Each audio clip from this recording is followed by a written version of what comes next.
Boa noite! Sejam bem-vindos e bem-vindas. Quem está aqui ao vivo com a gente, quem está assistindo a gravação.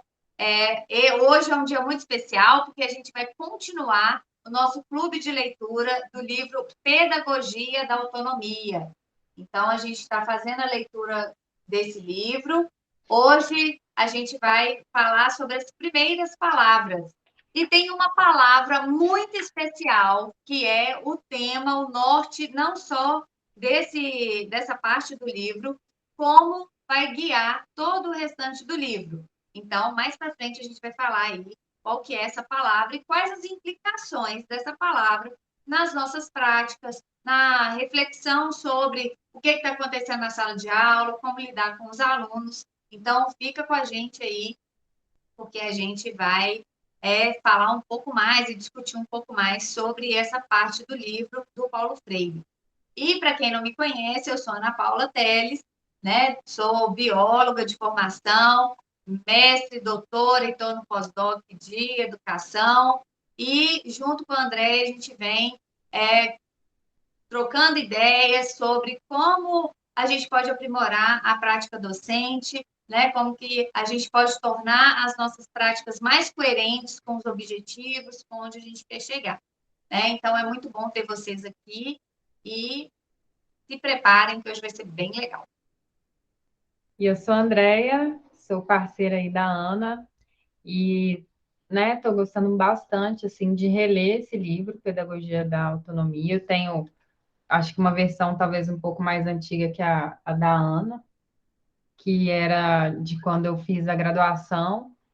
E está sendo muito bom reler pela questão de ter um outro olhar, uma maturidade diferente. A experiência na sala de aula também nos desperta para algumas coisas que ele está falando, que naquela época, quando eu li na graduação, não fazia muito sentido ali para mim, eu tive um pouco de dificuldade de entender. Então, é legal poder retomar essa leitura e compartilhar, né, as nossas reflexões aí, né, Ana? Isso, e quem está assistindo aí pelo YouTube, inscreva-se no nosso canal se não for inscrito ainda, né? Para poder ter acesso, ativa as notificações para ter acesso aos vídeos que a gente vai colocando.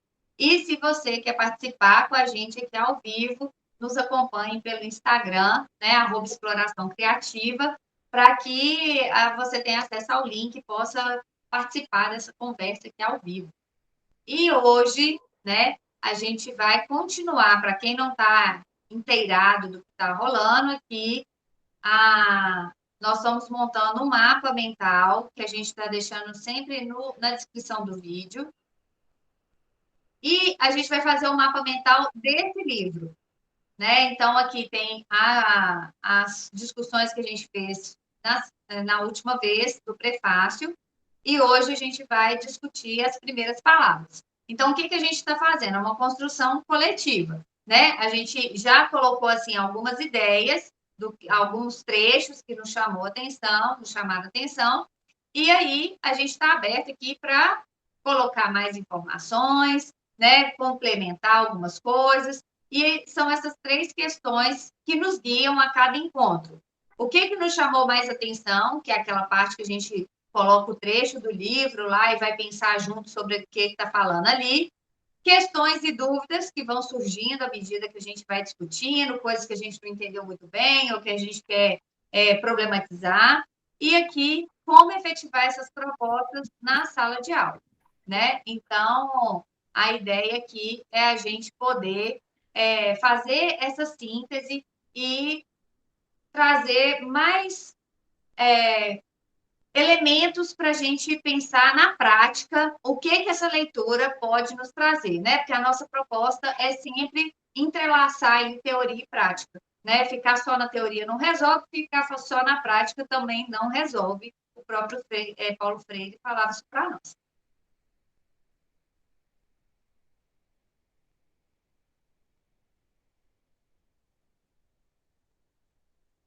Então, Então, aqui, eu vou aumentar para ficar melhor para a gente enxergar, né?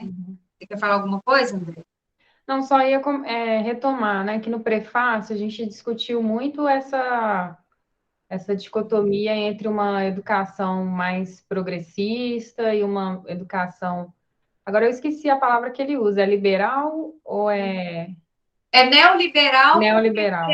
é aquelas coisas assim, que foi liberal um dia, aí depois eles resolvem retomar aquelas ideias Dar dentro uma do nova cara para neoliberal. aquilo, né? Então a gente fez muito essa comparação, né? O que, por que educar e a sua visão de educação, ela vai pautar aí as suas práticas. Então essa educação mais progressista está mais associada à formação humana e a educação mais neoliberal num sentido mais tecnicista, mais mercadológico, mais preparar as pessoas, né, os estudantes, para o mundo do trabalho, basicamente. Né? E na educação progressista, a gente está pensando numa visão mais ampla aí de educação, como formação cidadã, formação humana, pensando aí nas habilidades socioemocionais, que não é uma coisa, essas palavras não são tão, elas são mais atuais, né, mas se alinha mais nessa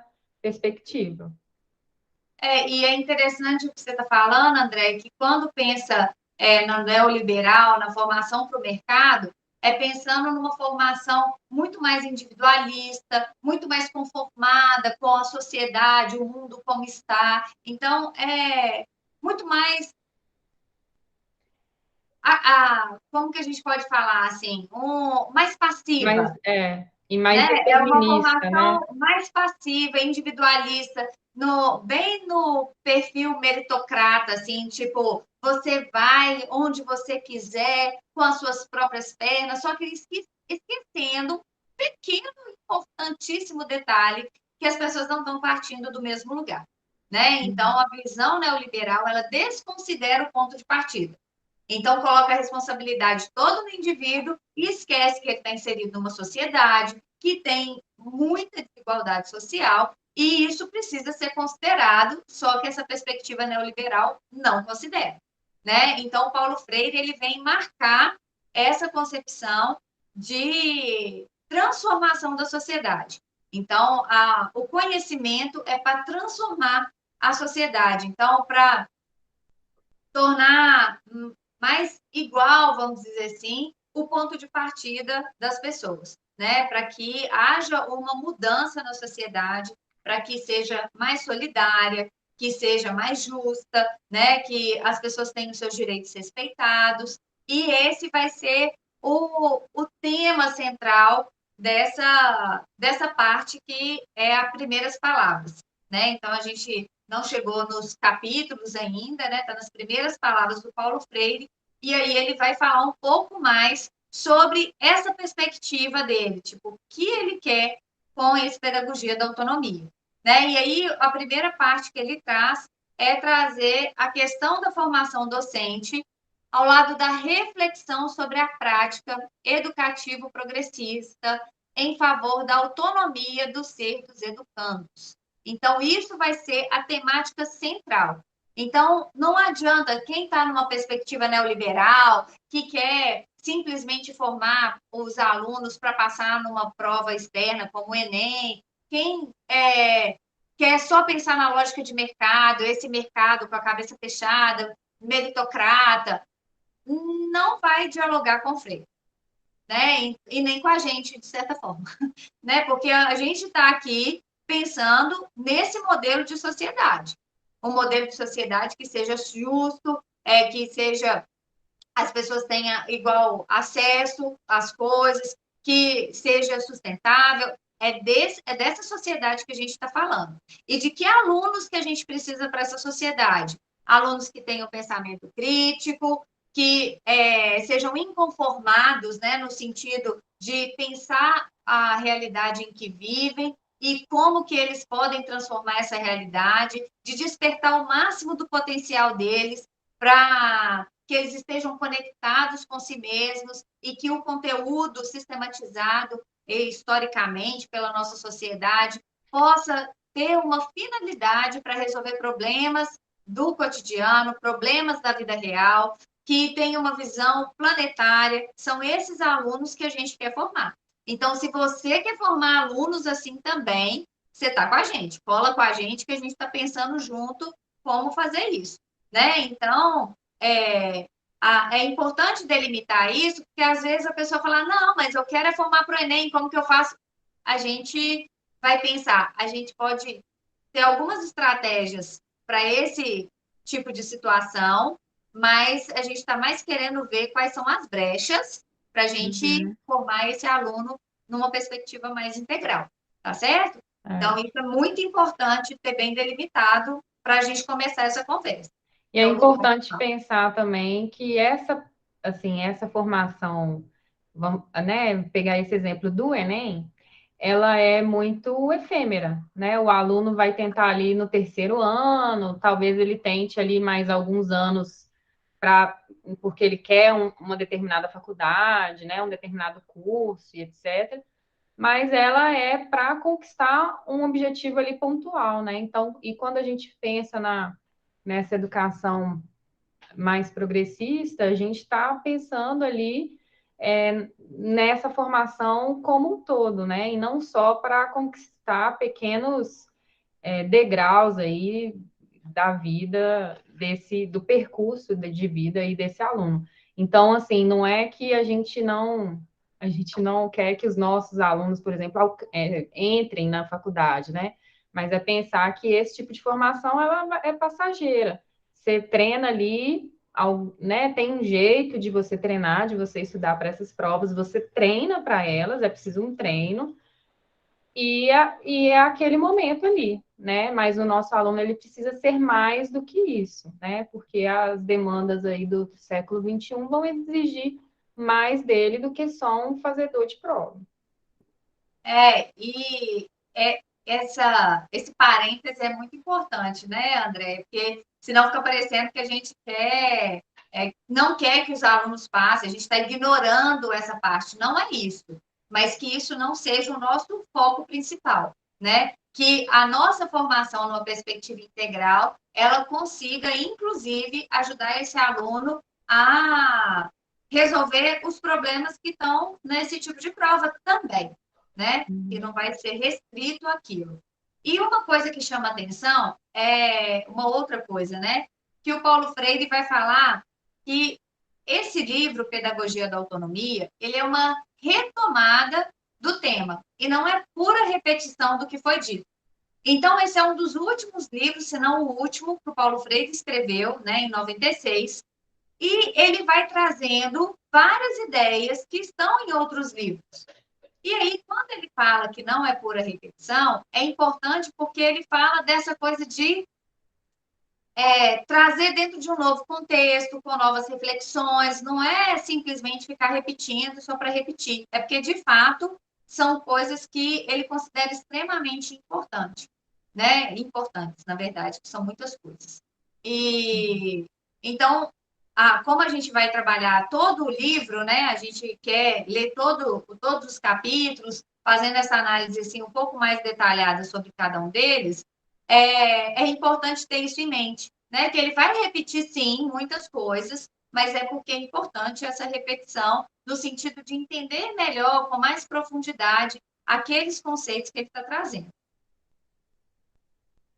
E uma das questões que ele vem repetir, né, que ele já anuncia aí como questões repetidas, é sobre a inconclusão do ser humano, né? E, gente, isso me virou uma chave tão grande nesses últimos tempos que me fez pensar assim como que o Paulo Freire ele influencia a nossa vida profissional e nossa vida pessoal também, né? Eu sempre tive muita dificuldade, assim, de me aceitar e de me amar, né? Uma relação meio complexa, assim, comigo mesma. E essa ideia de inconclusão do ser humano me permitiu me aceitar com muito mais facilidade. Por quê? Eu sempre tive uma ideia que a gente se aceitar é meio aceitar e conformar e acomodar. Tipo, se eu aceito que eu sou assim, eu não preciso fazer nada para mudar quem eu sou, porque já está de boa, eu aceito e tal. É uma ideia bem conformada que eu tinha. E aí, relendo Paulo Freire, e ele trazendo essa ideia da inconclusão do ser humano, eu falei, cara, essa é a chave. Eu me aceitar em movimento, em transformação, eu consigo. Porque cada dia eu sou um ser diferente. É claro que algumas coisas vão ser meio que recaídas, que eu não consegui ajustar tão bem, outras não é um trajeto linear. Mas por que eu estou trazendo isso, né? Essa reflexão pessoal e pensando na sala de aula? Porque quando eu penso no ser humano como um ser inconcluso, que é um ser que está em movimento, eu penso primeiro, não é linear. Essa transformação não é linear. A minha transformação não é linear, a do outro também não é linear, a do meu aluno não é linear. Então, não adianta eu chegar na sala de aula, dar um conteúdo e achar que aquilo já está dado e acabado.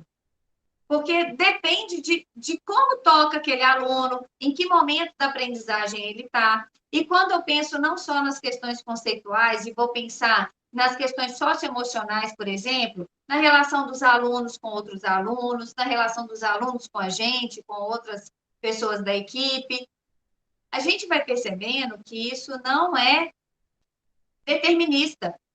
A gente tem que tomar muito cuidado com os rótulos que a gente estabelece e também tentar aí me faz entender como que esses diferentes clubes de leitura que a gente criou, eles estão se articulando, porque aí a gente vai pensar também na comunicação não violenta, né? Por quê? Porque eu vou olhar para esse ser humano não com o rótulo de, esse menino é uma peste, esse menino é muito difícil, ele é muito problemático e tudo mais. Eu vou olhar para esse menino como um ser que está inconcluso. E quem é inconcluso está em eterno aprendizado. E se está em aprendizado, gente, quem está aprendendo precisa de orientação. Quem está aprendendo não precisa de punição. Punição não resolve o problema. Agora, orientação, eu tenho mais chances de entender o momento que aquele ser está vivendo e o que ele está precisando naquele momento. Né? Então, essa virada de chave, assim, ela me ajudou muito, porque ele vai colocar esse ser inconcluso no movimento de procura. É uma pessoa que está buscando, né? Tentando sair dessa curiosidade ingênua para uma curiosidade mais crítica, mais epistemológica, né? Então, a perspectiva de formar é muito mais do que só treinar. Uhum. Então, eu saio dessa coisa que eu tenho que fazer o menino passar no Enem e começo a ver como esse conhecimento ajuda ele a resolver problemas da vida, inclusive esses problemas que estão colocados nas questões do Enem. Por quê? Se ele aprende de fato um determinado conhecimento, ele consegue resolver um problema que está formulado numa questão de uma forma e consegue resolver o problema da vida real. Se ele aprendeu de fato aquele conhecimento, se ele se apropriou daqueles conceitos para organizar o seu raciocínio. Vocês percebem isso? Faz sentido? O que vocês acham aí sobre essa perspectiva?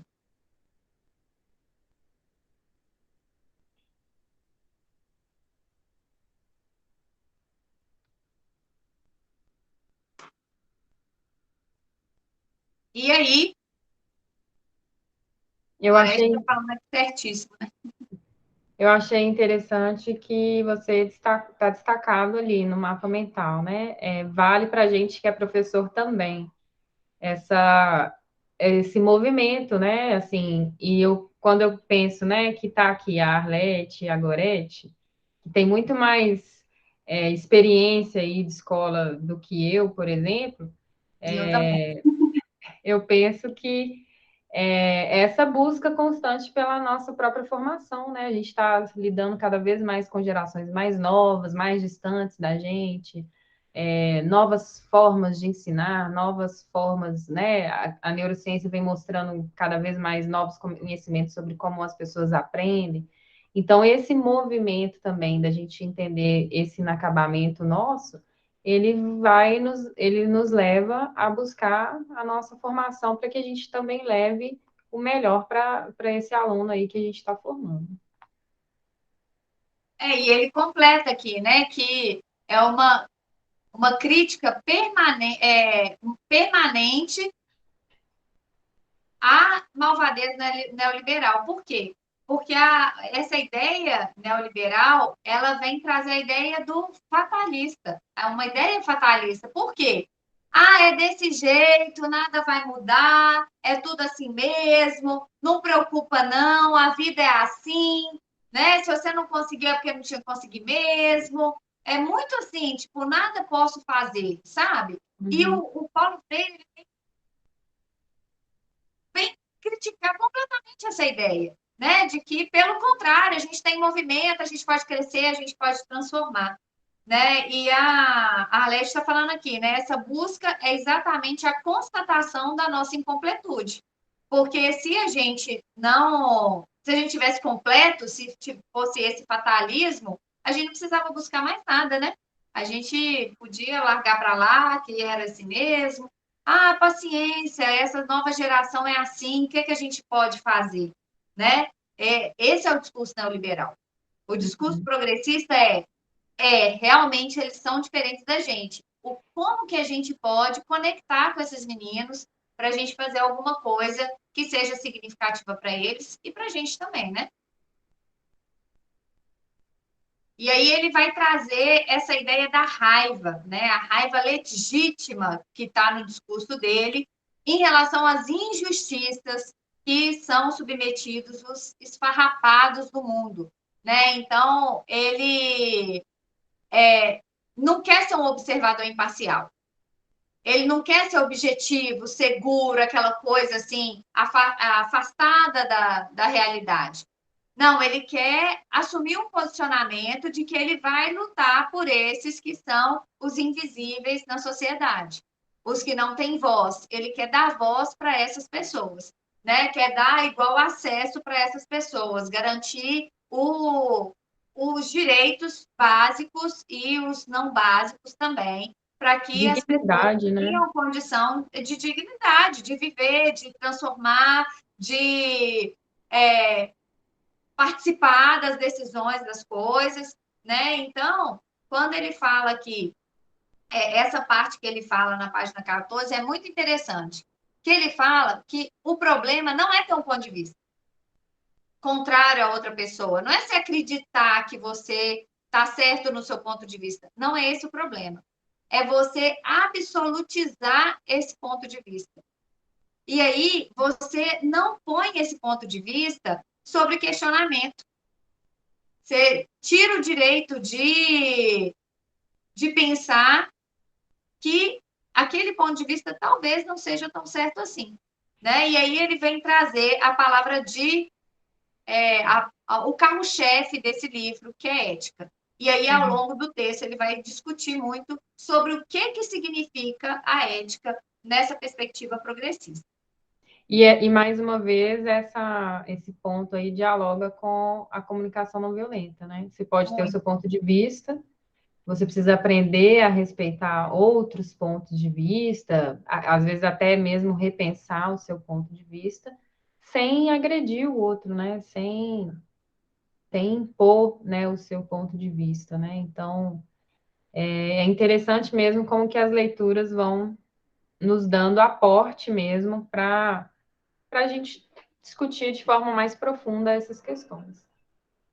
E o que você está falando da comunicação não violenta vem dar suporte para esse outro texto, que ele fala assim: eu não aceito, em nome de nada, ações terroristas.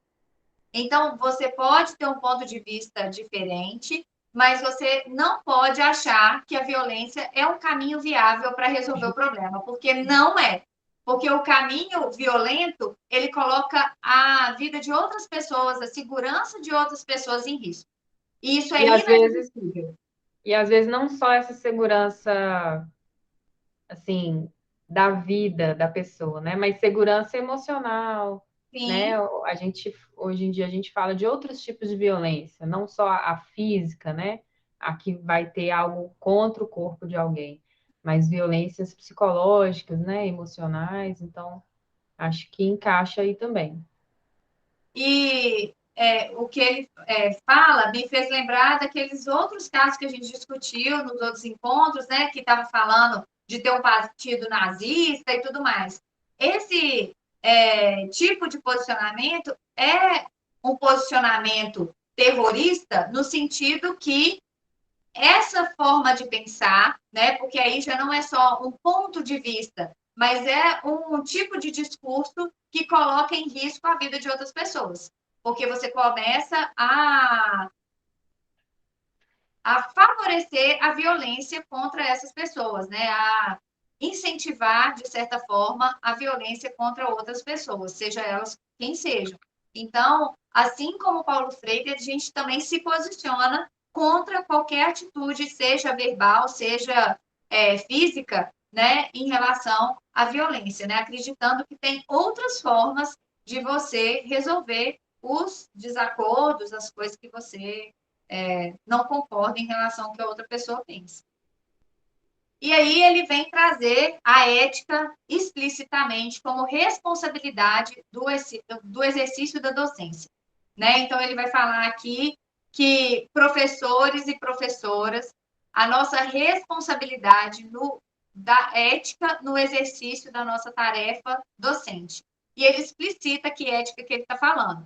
Né? Não é uma ética menor, restrita, do mercado, que se curva obediente aos interesses do lucro.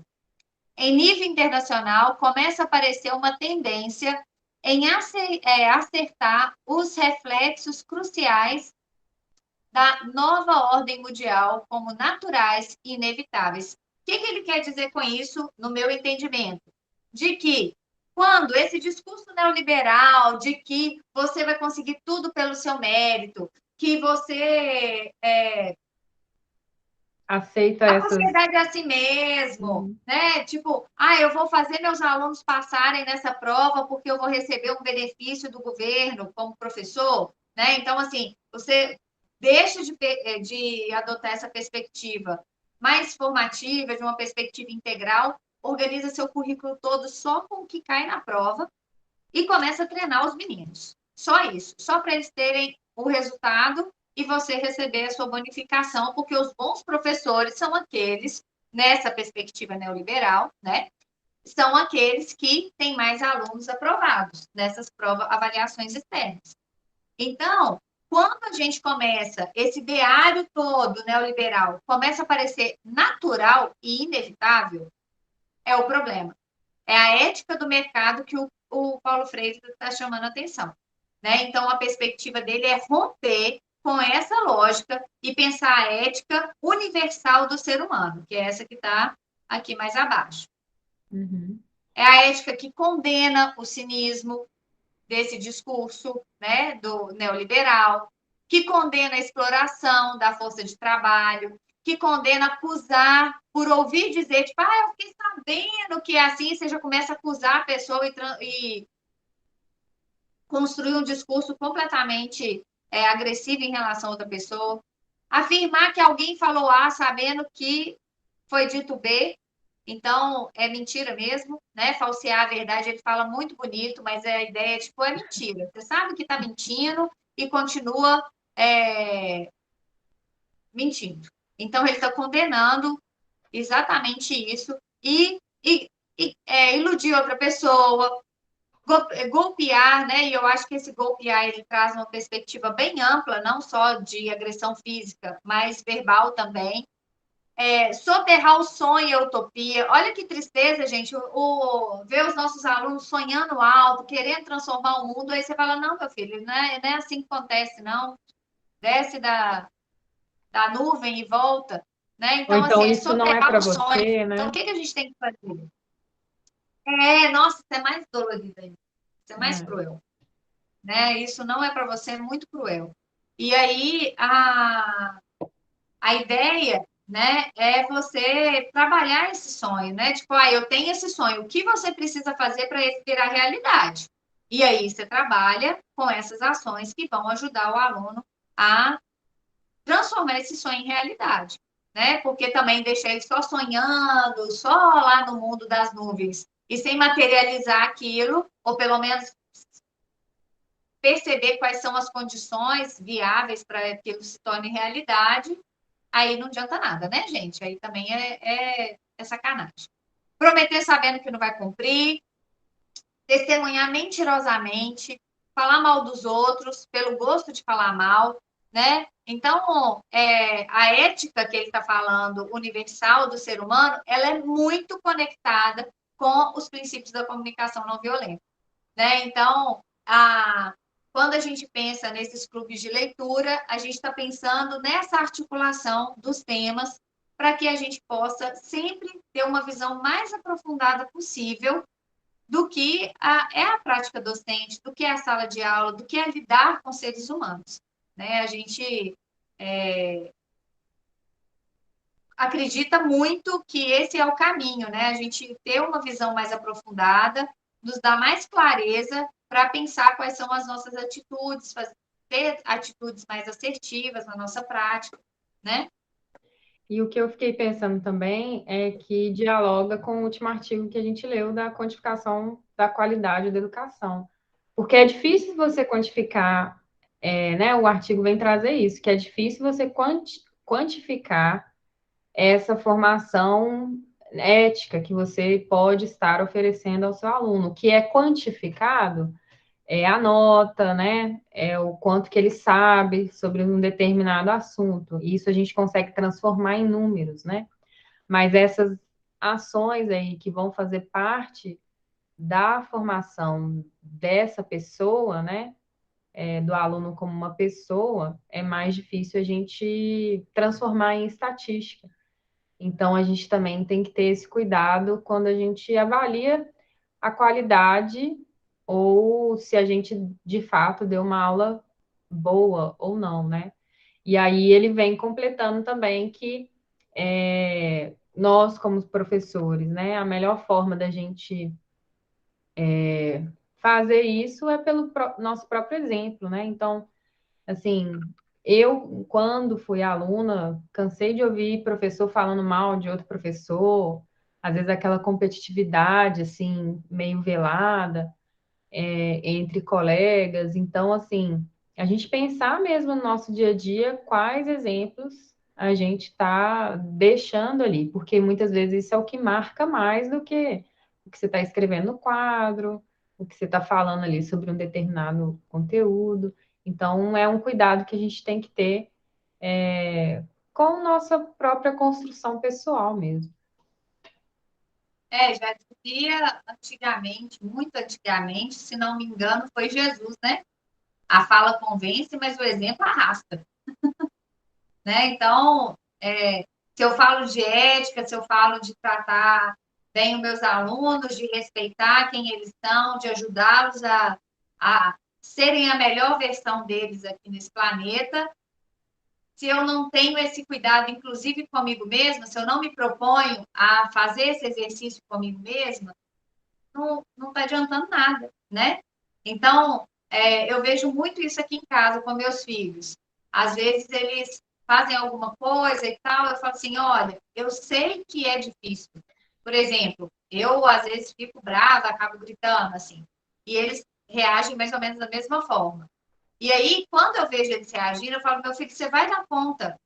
Eu também estou tentando, eu sei que não é fácil. A gente está junto nessa, vamos continuar. E eu acho que a gente assumir essa vulnerabilidade diante dos nossos alunos, que a gente também está aprendendo, que tem coisas que a gente também não consegue, principalmente quando se trata das relações interpessoais, a gente está um passo à frente, porque ele se conecta com a gente. É claro que tem que ser verdadeiro, né, gente? Não pode ser só, tipo assim, vou me conectar com a aluna e eu falo com ele uma coisa que nunca aconteceu comigo. Aí não rola, né? A gente tem que ser ético, né? E a verdade, ela é um princípio básico da ética.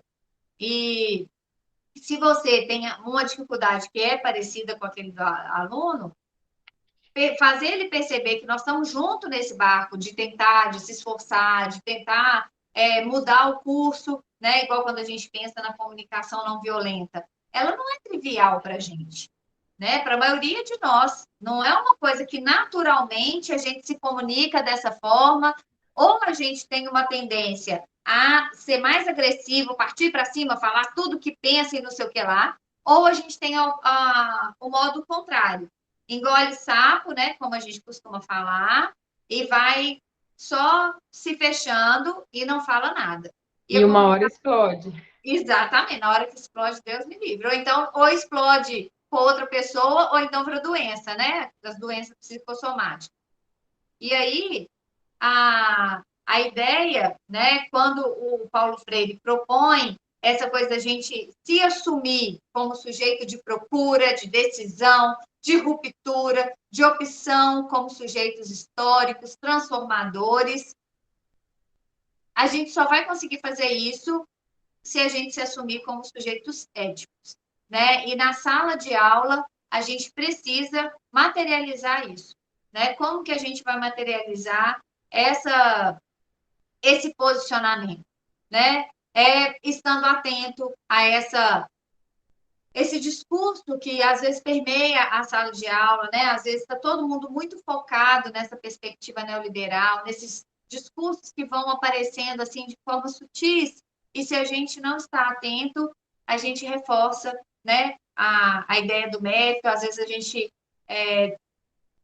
às vezes, numa avaliação, você foca só naquilo que é quantificado e esquece de olhar as outras coisas que são extremamente importantes para a formação humana. Quando você vai desenhar os seus planejamentos, você fica ali só preocupado com os conceitos e apresenta esses conceitos de uma forma bem descontextualizada. Então, os alunos só veem a opção de decorar aquilo e reproduzir aquilo na prova, né? Então, esse movimento de transformar seu conhecimento, por exemplo, em pergunta, desafiar os alunos, fazerem eles pensar, problematizar o conhecimento, seriam formas, exemplos, né, na prática, de considerar esses outros elementos que não são quantificáveis e que ajudam os alunos a se desenvolverem nesse caminho de serem sujeitos de procura, de decisão, transformadores, histórias que eles se reconheçam como esses sujeitos, né? Porque é uma questão de reconhecimento. O lugar que a gente constrói, né, na nossa sala de aula, a forma, as regras que a gente estabelece, a forma como a gente lida com os alunos, o que a gente aceita, a gente dá abertura em termos de perguntas, se eles podem perguntar, se eles não podem, se só um tipo de resposta ou de pergunta que está aceita naquele lugar. Essas formas de interagir na sala de aula, que são vivenciadas todos os dias, vão sendo construídas ali de forma bem invisível, vamos dizer assim, os significados do que é o seu bom aluno, se você pode errar, se não pode, se você pode falar o que você pensa, se não pode, se tem que ser respeitoso ou qualquer coisa vale, né? Então, tudo isso vai sendo construído no dia a dia. E para a gente fazer com que os alunos se reconheçam como esses sujeitos, né, que está mais alinhado com essa ideia progressista da educação, da sociedade, a gente tem que mudar também essas práticas do dia a dia e ficar mais atentos a essas coisas que já ficaram invisíveis naquela sala de aula, sabe? Então, prestar mais atenção, que tipo de perguntas que você está fazendo para o seu aluno? O que está sendo valorizado ali? É só a resposta certa? Ou a resposta está sendo problematizada? Às vezes não vai dar para fazer isso todas as vezes, então tudo bem. Mas, frequentemente, você problematiza aquela resposta, joga para a turma, vamos discutir? O que vocês acham? Se posiciona? Você tem alguma evidência? Você tem alguma coisa para trazer para reforçar aquilo que você está pensando? É esse tipo de dinâmica que está na sua sala de aula? Ou os alunos têm que ficar caladinhos, sentadinho, bonitinho, decorando o que tem que ser, que vai cair na prova? Então, esse tipo de reflexão conecta com essa perspectiva teórica. Então, é esse movimento entre teoria e prática que a gente está querendo trazer para essa conversa nossa aqui.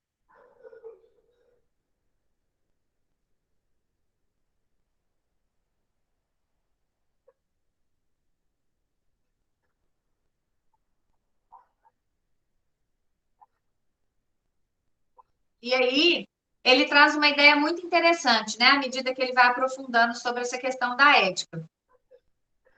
Ele vai falando da questão da responsabilidade. Quando eu sou um ser ético, eu sou um ser responsável, né? Porque quando eu sou simplesmente produto de determinação genética ou cultural ou de classe, aquela ideia bem fatalista neoliberal, eu não tenho responsabilidade nenhuma pelo que eu faço e por como que eu lido no mundo. Porque eu nasci assim, eu cresci assim, é síndrome de Gabriela, né? Você sempre assim.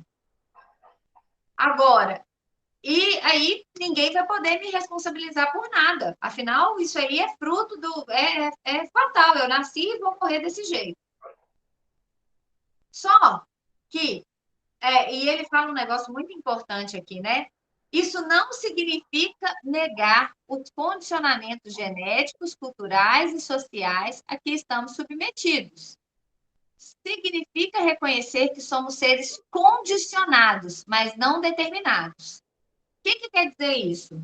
Pelo menos na minha interpretação e outras que eu já vi aqui, nos estudos que eu já fiz e tudo mais.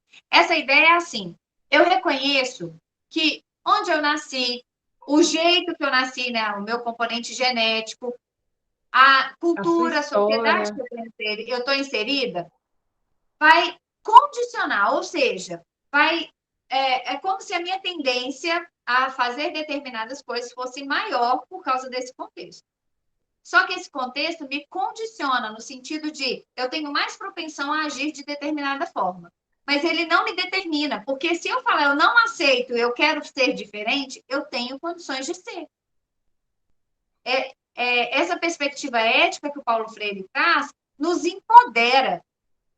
E nos empodera não no sentido neoliberal, né, individualista, de que eu faço o que eu quiser. Não, não é nesse sentido. Eu reconheço as condições, eu reconheço os condicionamentos, que às vezes pode ser mais difícil para mim ou para outra pessoa, por causa desse contexto mais amplo, mas eu trabalho naquilo que é capaz de eu trabalhar, que sou eu. E é mais ou menos na linha que a gente pensa aqui, quando a te gente torna fala da mais formação protagonista docente. da sua história, né, Ana? Assim, você consegue. É preciso enxergar essas questões, é preciso você enxergar quais são esses fatores que te condicionam, quais deles você não te impedem de ser uma pessoa cada vez mais ética, digamos assim, e entender o que você pode fazer para alcançar esse objetivo de tentar ser essa pessoa que você quer ser, e não justificar as suas ações, né? Ah, porque sempre fizeram assim comigo, meu professor sempre me ensinou desse jeito, então a forma como eu ensino também é repetindo o que eu aprendi com esse professor que eu gostava, né? Trazendo um pouquinho para a nossa realidade. Então, Uhum. pensar mesmo que a gente é protagonista da nossa história e não coadjuvante. Eu acho que eu vejo um pouco dessa forma. Eu concordo com você. Eu acho que é, muito, é muito empoderamento que o Paulo Freire nos dá quando ele faz isso. Porque eu fico pensando muito essas discussões sobre formação docente, né? A gente vê muita gente responsabilizando só o professor, até na sociedade mesmo, né? Muita gente fala, o professor não faz nada, esses meninos não estão aprendendo é por causa do professor, é o professor, professor, professor, professora, e tarará. É como se toda a responsabilidade da aprendizagem dos alunos tivesse exclusivamente relacionada ao que o professor faz. Esquecendo o sistema, esquecendo a própria sociedade, né, as demandas das famílias, esquecendo as condições sociais, políticas, econômicas que está vivendo naquele momento, né, esquecendo todo um conjunto de fatores que vão influenciar em quem é aquele ser humano que está ali com a gente. E quem é aquele ser humano em relação com os outros seres humanos que compõem aquela turma. E aí, a gente entra nesse processo de culpabilização do professor. E aqui a gente está querendo romper com isso. Romper em que sentido? A gente entende que existe todo esse contexto, isso tudo influencia muito significativamente na aprendizagem do professor, dos estudantes, mas a gente só pode mudar efetivamente uma pessoa na face da Terra, a gente mesmo. Por mais que a gente influencie a mudança das outras pessoas, a gente efetivamente só muda uma pessoa na face no universo, eu nem falar, eu amplio, nem a Terra, é o universo. É a gente mesmo. e pensando que eu só posso mudar a minha atitude e que essa mudança ela pode impactar, pode influenciar a vida de outras pessoas, isso é inevitável também. Eu penso assim, na minha prática, o que, que ainda eu posso fazer ajuste que possa favorecer ainda mais a aprendizagem desses alunos numa perspectiva integral, assim como a gente está falando, né? Então, aí, nessa perspectiva, eu vejo o empoderamento na fala do Paulo Freire por causa disso, porque eu enxergo os condicionamentos, eu enxergo os fatores que são para além do que eu posso fazer, mas eu entendo que eu tenho um poder, uma responsabilidade sobre a minha prática, sobre o que eu faço, sobre quem eu sou. Essa pessoa que eu sou, eu posso mudar. Né? Então, aqui o que a gente está fazendo, conversando e tudo mais, a gente está mudando vocês? Não. A gente pode estar trazendo algumas reflexões, ajudando a virar algumas chaves, isso com certeza. Mas se isso vai efetivar numa mudança, se para você vai ser diferente, se não vai, depende de você. Não depende de mim ou da André. Né? A gente pensa coisas que, poxa, isso aqui pode ajudar, isso aqui também, e tudo mais. Mas se o próprio professor, se você não fizer sentido, não adiantou. Agora, o que a gente está conversando aqui, eu reflito.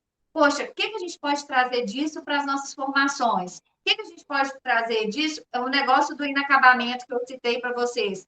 São coisas que estão no meu cérebro aqui, ó, tipo, fritando o tempo inteiro, porque nós somos seres integrais, né? Eu sou professora, eu sou formadora, eu sou mãe, eu sou filha, eu sou esposa, eu sou um tanto de pessoas juntas. E tudo isso faz quem eu sou por completo.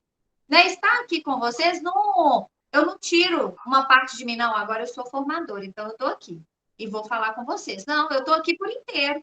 Né? Então, as reflexões que eu trago para cá, eu tenho que estar com ela o tempo inteiro na minha cabeça também, para que eu mude por completo, como profissional e como pessoa.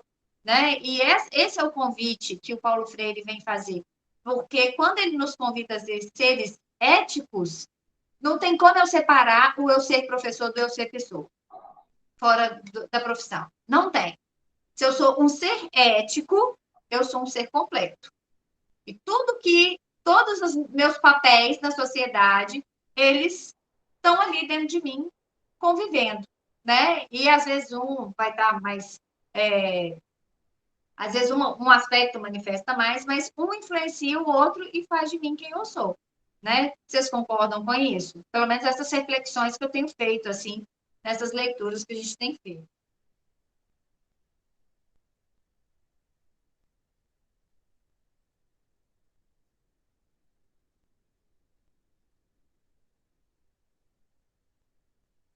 Uhum. A Arlete está aí concordando. E não tem como discordar, né, Arlete? Nós somos inteiros. Não dá para sair fragmentando a gente, não. Nem fragmentar os alunos, tá, gente? Às vezes o menino tá com problema na família. Foi mal, gente. Você pode transformar seu conteúdo em pergunta e tudo mais, que se o problema dele for muito grande, não vai adiantar. Ele vai estar com aquele problema ali, e às vezes ele está precisando de um acolhimento para conseguir concentrar em outras coisas, né? Então, é importante essa sensibilidade nossa também. E Gorete está falando aqui, né? Eu falo aquilo que eu faço, o que eu acredito. Isso aí.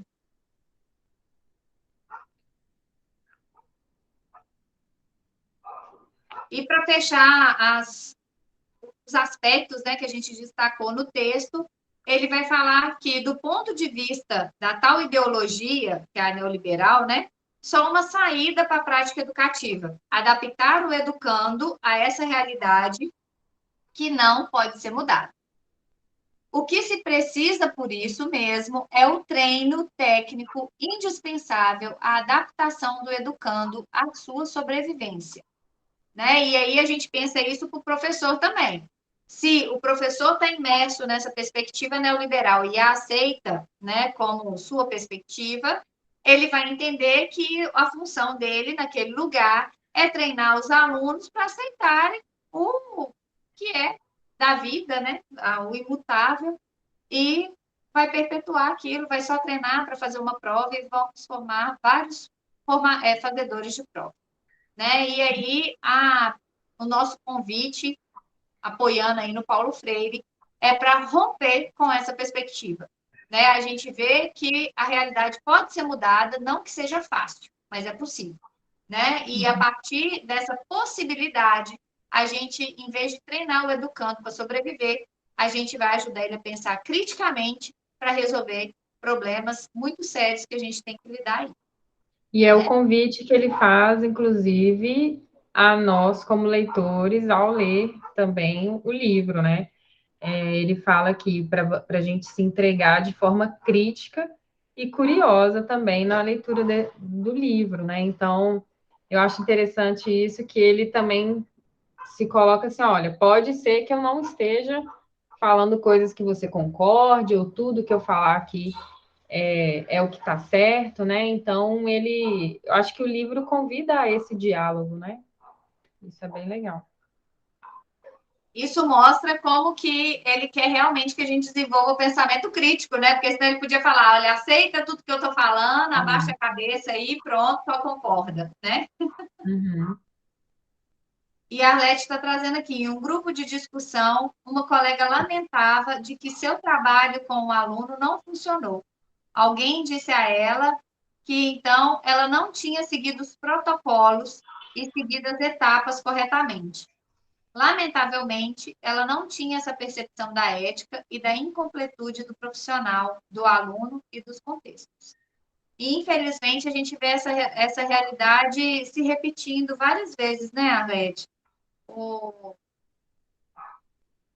Essa ideia de que a gente não tem mais nada para fazer, que só tem que seguir determinados protocolos de uma forma Mecânica. acrítica, né? Só segue o protocolo sem pensar se faz sentido, se é adaptado, se aquele aluno atende àquela demanda, se o professor também, né? Então, a gente precisa ser mais crítico no sentido de estar, inclusive, mais aberto a perceber quem são esses alunos, com quem a gente está lidando, né? Quais são os sonhos, quais são os desafios, quais são os medos. Isso mesmo, Gorete. Esse relato da Arlete é pensando numa receita, como se tivesse uma receita pronta, né? E o nosso convite aqui é pensar os contextos, pensar que aluno a gente quer formar, né? Em qual perspectiva, qual ideologia a gente tem mais afinidade, né? Se é a progressista ou se é a neoliberal, para que as nossas ações elas sejam coerentes, né? Ser ético é a busca da coerência, né? E como que eu vou ser coerente? Se eu quero formar alunos que vão ser críticos, que vão saber argumentar, que vão saber se posicionar sem desrespeitar o outro, as minhas atitudes, os meus planejamentos, eles precisam ser alinhados com esse objetivo. Então, não adianta eu colocar, assim, o meu planejamento predominar só conceito descontextualizado. Não adianta o meu planejamento predominar só exercício de fixação, aqueles que o menino só repete, repete, repete, repete, repete, repete, nem muda o contexto. Eu lembro, eu sempre vejo Gorete, eu lembro do português, né? Gente, que experiência traumática que eu tinha. Tipo, a gente tinha umas 50 frases para poder classificar se era oração subordinada, não sei das quantas, oração subordinada. Foi traumático. Né? Quando a Gorete trouxe esse tema para a gente conversar sobre gamificação e tudo mais, como que meu horizonte se ampliou? Tipo, cara, isso tem uma função de comunicação, isso é importante.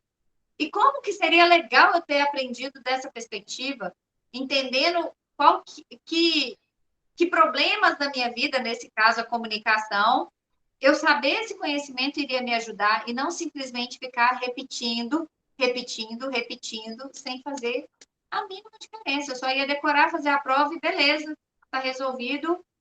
para aquela situação, mas não está resolvido para mim enquanto conhecimento, né? Uhum. Então, essa questão do contexto, de pensar o porquê dos nossos do conhecimento que a gente ensina. Isso são questões fundamentais. Não são questões periféricas quando eu estou alinhada com essa ideologia progressista, quando eu quero formar uma sociedade diferente da que a gente está vivendo, né? Quando eu quero formar uma sociedade mais igualitária, mais solidária, né? Mais ética, mais respeitosa. Quando eu estou alinhada com essa ideologia, aí eu tenho que pensar o meu planejamento que favoreça o desenvolvimento desse aluno. Porque senão a gente vai ter um conflito ali. Às vezes, e a gente faz isso muito inconsciente. Muitas vezes, a gente não tem clareza que esse é o nosso objetivo e o que a gente tem que fazer. Não é que tem uma receita, mas tem algumas coisas que fundamentam isso. Então, a gente vai analisando dentro desses fundamentos, tipo, faz sentido? Eu, de fato, estou estimulando esse aluno a arriscar, a perder o medo de errar, ou a minha atitude na sala de aula é o contrário, eu estou só valorizando a resposta certa, só eu que falo o tempo inteiro, né? Tipo, o que eu estou fazendo nessa sala de aula que contribui para o meu objetivo maior, para quem eu quero formar, né? Então, isso é uma dimensão muito, muito importante para a gente ter aqui e conecta com essa essa última parte aqui, né? Que é como a gente vai efetivar essas propostas em sala de aula.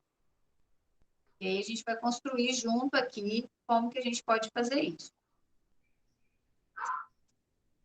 E aí, inclusive, a gente já vai fazendo uma síntese, né, aí das coisas que a gente conversou e faz o fechamento dessa relação teoria e prática. Só quero que aqui está mais.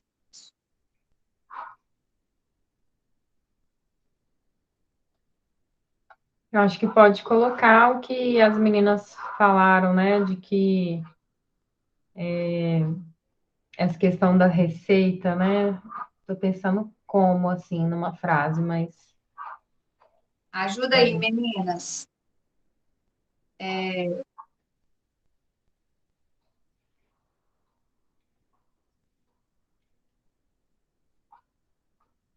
Olha só, vê se vai fazer sentido, se eu captei a mensagem. Tipo, ser ético em sala de aula é respeitar os contextos e também entender que não tem receita pronta e só de replicar as coisas, né?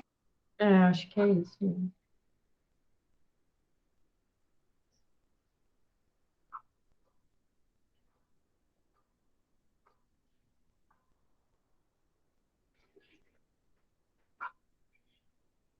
Acho que pode inserir também da gente ter atenção aos exemplos, né, que a gente dá.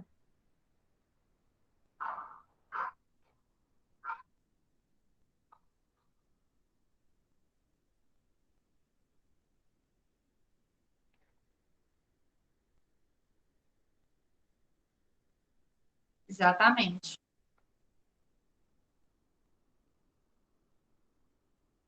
E isso aplica-se para professores e estudantes.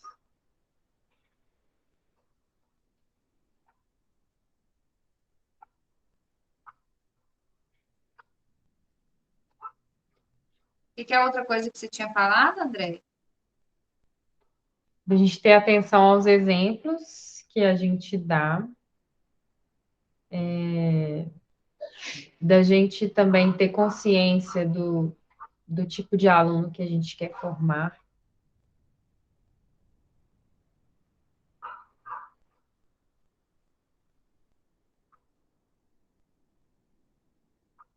Ou do que falamos, né? Uhum. Mais fácil.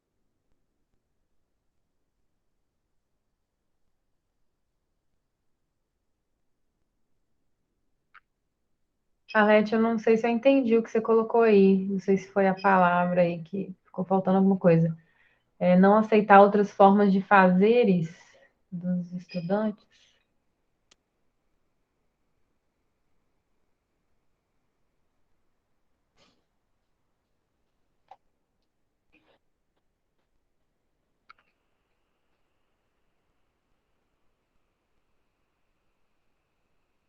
Seria no sentido de fazer as coisas de diferentes formas, Alética, nesse sentido? Quando você está falando. Ah, tá. Eu estava falando das receitas prontas. Ah, tá.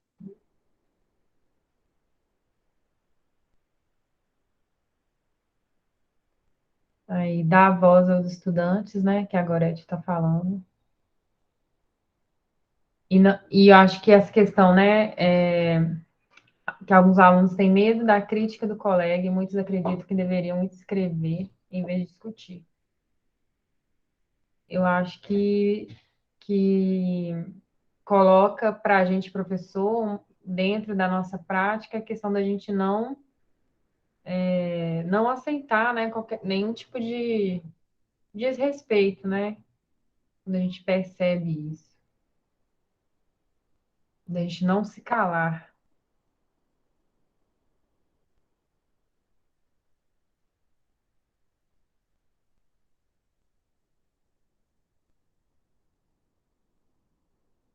E a Arlete também está falando que não só da crítica dos colegas, infelizmente as críticas dos próprios professores, aquela questão da gente colocar rótulos nos alunos, né? Uhum. Ah, o aluno bagunceiro, o aluno que incomoda.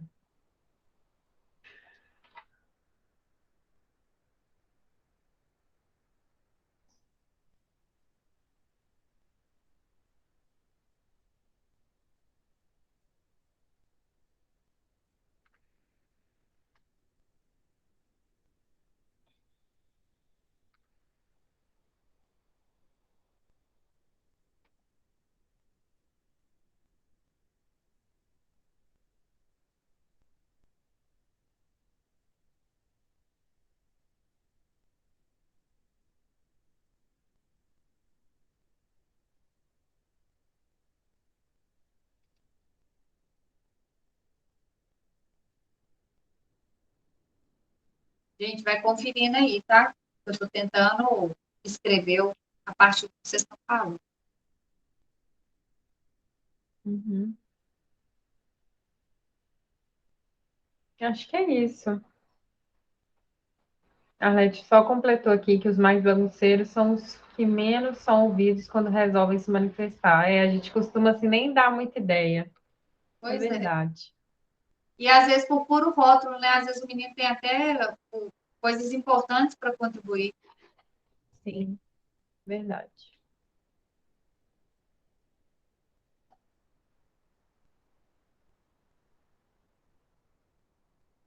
Então, recapitulando aqui, eu acho que a gente pode. Eu queria completar aqui a questão do inacabamento, né? Tipo, que a gente veja os alunos dessa perspectiva do inacabamento, para a gente fazer, ter atitudes mais no sentido de orientar esse aluno o que deve ser feito, o que precisa ajustar, o que, que ele deu conta, do que uma situação punitiva, que a gente às vezes fala assim, não, você não faz nada certo, olha só, você errou de novo, não sei o quê. Esse tipo de coisa, dependendo do jeito que a gente fala com os alunos e como a gente está lidando com as nossas expectativas, porque se a gente espera que ele dê conta disso, daquilo outro, a gente tem uma tendência muito mais punitiva, de tipo, já que você não fez isso, então você merece isso e aquilo outro, do que uma perspectiva orientadora, né? Que você olha e fala, beleza, você está aprendendo. Se você está aprendendo, como que a gente pode fazer você avançar nisso que você está com dificuldade, né? Uhum. Então, eu acho que essa ideia de ver os alunos como seres inacabados também. E ver a gente, né? A gente está precisando de mais gentileza com a gente mesmo, vamos combinar? Não é? Tipo, dar menos chicotada na gente, falar, poxa, peraí, você está aprendendo também, olha só, você está conseguindo avançar nesse aspecto, nessas conversas íntimas e mentais. Eu acho que a gente está precisando de ver o outro Nos e se ver valorizar, né? também com mais gentileza. Uhum.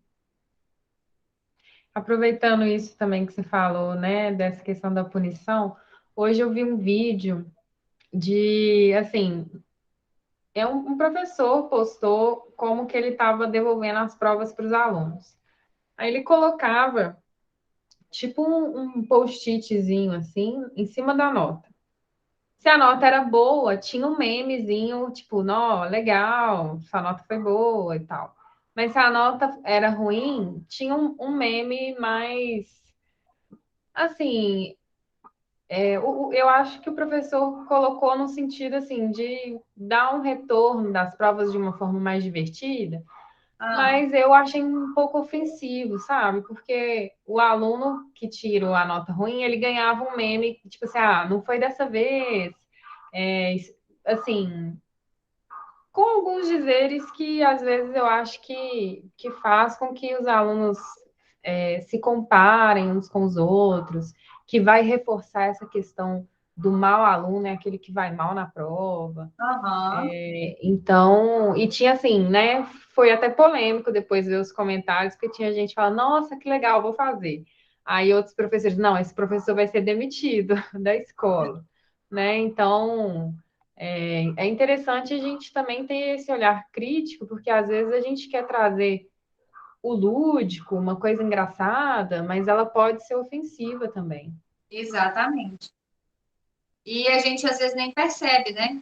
Porque eu duvido que a intenção do professor tenha sido a de Com menosprezar os certeza. alunos e tudo mais. Ele só pensou na parte lúdica e divertida, né? Eu Uhum. imagino. Não dá para saber, mas eu... Agora, Ed colocou aí também um comentário, estabelecer acordos com os estudantes é uma maneira deles se sentir protagonistas, é pois verdade. não tem aquilo que não pode, porque não pode, ou algo assim. Foi um combinado, né? Pelo que eu entendi aí. Foi algo Deixa eu, estabelecido junto e acordado. deixa eu acrescentar aqui.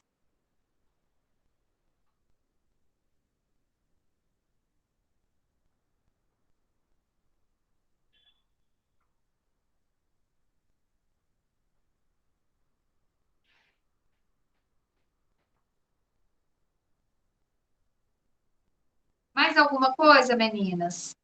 Eu acho que a gente conseguiu fechar bem esse capítulo, né? Uhum.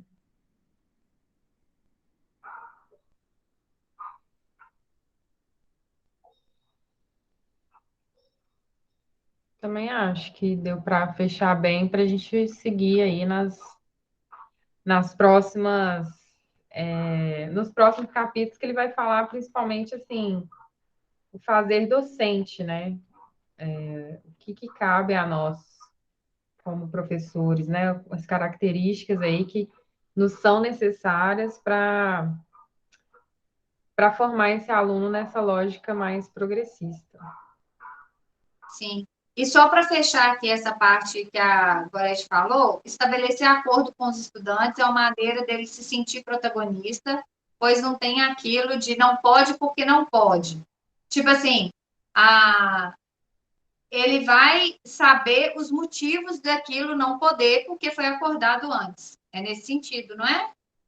Tipo assim, aqui seria como as frases do professor, não, não pode porque não pode, é um negócio assim. Por que não? Porque eu não quero. É, Que eu que mando aqui. exatamente. Tem uns que falam isso. Parece mãe, né? Mãe e pai às vezes falam isso também. Não tem justificativa, vai lá e fala, não, porque eu não quero. Aí se pega uns meninos igual os meus, fala assim, eu não quero, só isso não é resposta, me explica o porquê direito.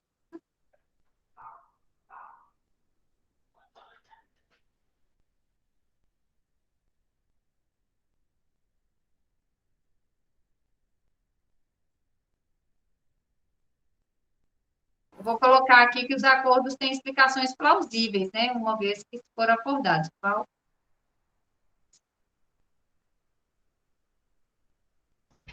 Isso aí. Meninas, Oi. eu queria escrever aqui, mas eu acho que não vai dar tempo.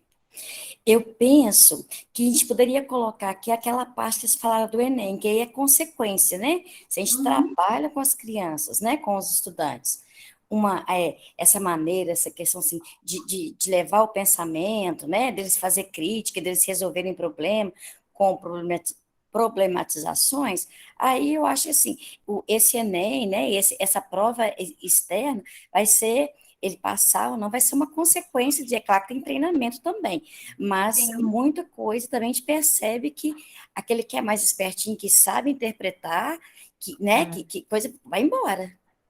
É verdade.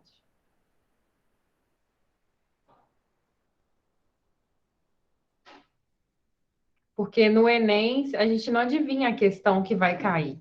O conhecimento, ele pode estar aplicado em vários contextos, né? Você não adivinha a questão.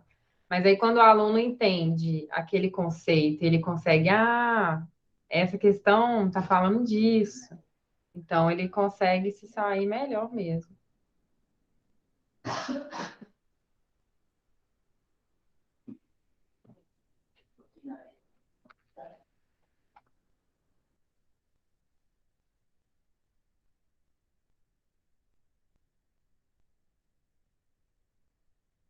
Me ajuda a escrever aí, gente. Quando você trabalha o conteúdo no sentido de ele fazer sentido para os alunos. E de forma problematizada, o sucesso em provas externas é consequência.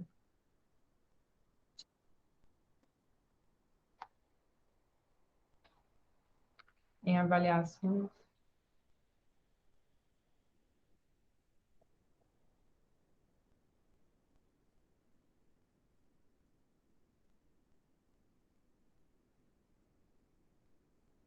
Isso, né? Uhum. Muito bom. Muito obrigada, meninas, por estarem com a gente até uma hora dessa. É verdade, melhorou muito, né, Gorete? As avaliações do Enem, elas têm questões mais problematizadas do que muitos vestibulares antigos. A gente estava até conversando isso quando a gente estava montando as propostas educacionais, né, Andréia? Tipo assim, o Enem acaba trazendo contextos e tudo mais que estimula o professor ali a ir além do conteúdo só pelo conceito, a mera decoreba, né? Claro que, assim, tem vários tipos de questões a serem questões, né? colocadas sobre o Enem, mas ele, dos vestibulares que a gente já viu até hoje, né, ele traz questões mais contextualizadas do que os outros vestibulares. E é até interessante agora de ter falado isso, porque recentemente eu dei uma aula sobre um determinado assunto, e aí eu fui olhar nas questões do Enem como que cobrava esse assunto. E de lá eu trouxe os contextos, assim, para fazer mais sentido para os estudantes. Era um assunto esse assunto era bem conceitual, assim, relações ecológicas, mutualismo, é isso, competição, é isso. E aí eu falei, calma, como que eu vou trazer isso, né, assim, de uma forma que não seja só correlacionar o conceito com uma palavra, né? E aí foi lá nas questões do Enem que eu vi, eles cobram assim. E aí eu trouxe e fez muito mais sentido para eles entenderem as coisas. Isso mesmo, a Alex está falando aí, as questões, elas estão relacionadas à leitura de mundo, né, experiências de vida, e aí traz relação com a prática. Isso mesmo. Isso aí. Então tá, gente, muito obrigada pela participação de vocês. Espero nos revê-las, né, na próxima quinta, que a gente vai discutir a comunicação não violenta. E boa noite. Muito obrigada, meninas. Até quinta-feira que vem. Para quem está assistindo, segue a gente lá no Instagram para vocês virem ao vivo aqui com a gente também. Boa noite. Até mais.